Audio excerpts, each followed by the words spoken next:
بله تماشاوان هیچ اولوزین کل دیرا زوریتی جیاندن تایبه دکتر فرید سعدونش رو وکاری سیاسی ج قامش رو میوانی منه سلاف بوده دکتر فرید دکتر اف آلوزی دیسه نظام یعنی گلو دیسه دست پیکرن یان بردوام دکن گرتش مره بیجی چاویا او روش که فرید يعني دنارين عماد بيجين دي سما اني سر زمان انا دوباره بكن ان دسبه كما 80 دما قالوا زياد نافرا او ابو خولات دكتولي وشركه شيبو لسر انجمنا لشكري ادير ازوري وسروكي وينا فرماندار وينا ابو خوله وشغي هات قرتن او برزجريك نهب جاره سر كرن سر استا سياسي ونسر استا جواكيجي يعني موج ماغوت يعني مابو وك بيزوتا كد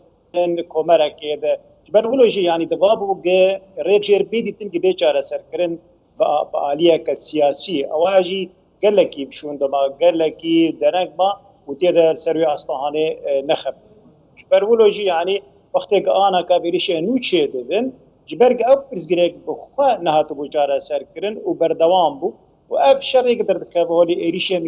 چه دادن ام دزانن یعنی کسی که بسر عشيرين ويدا براهاني بنماذج عشيرة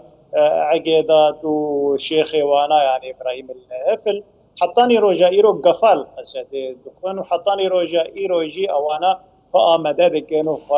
يعني چك خو زياده دكن که فریتی گوتن بله که فریتی گوتن گو دستوردانین در بهانه راستیاوی که چیه؟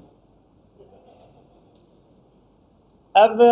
راست يعني بتنا خوان نکارن بیشتر هانه هم بری قصد بکندبی علی کاریک بانار ها به پیشگیریه که جوانار ها بجی ایگ یعنی برجواندی وینا پیک تین دوی دبر هانه جبوگ قصد لواز ببه او جی یعنی ای بسر رژیم بنه ای ملیسیم بسر ایران یا بنه او دبر هانه دبر که گلکی زنگینه به همه زویه نخوی بترولی وغاز يجبر ولوج يعني او شعب لسر هنج اليه بنابه وحطانا كجي امزانين يعني حفت باجارو كان الرهلاتي فراتي حطاني رجائيرو دبن كنترول رجيم ومليسيم سر ايران بنن ابياج يك جوان بلانين دي امريكا دا برشعب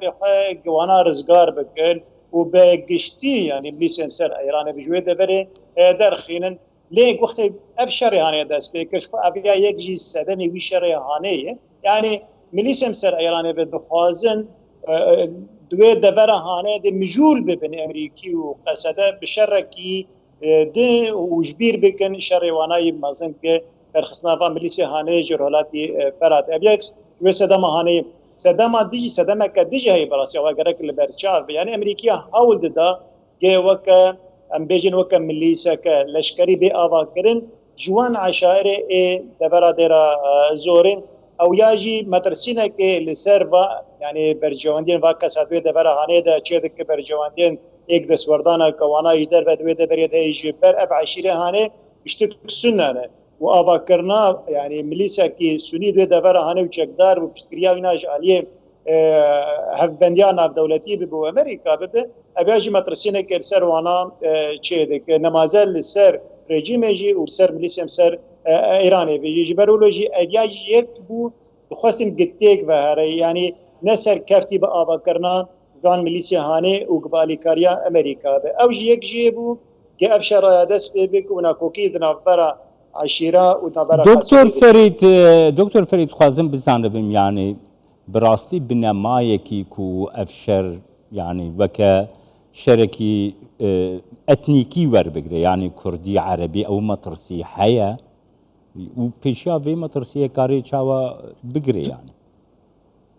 اف پروپاگاندا که سر راگیاندن گلکی بکارده لسر وی مجارهانه یعنی دخوازن بکن شرکت نابرا کردا و عربا ده بشرکه نتوی لی حطانی روژا ای روژی یعنی نه کرد وکا نتو ونا عربجي وكنتاو يعني كتني بشري هاني حطاني انا كاجبو جدان وخياني كسين ايجا شردكن برام دزانبن يعني نحمي عشيرين عربة تالي بشري هاني جبر رانيا عشيرين عربة بشدارن اندامن بهمدري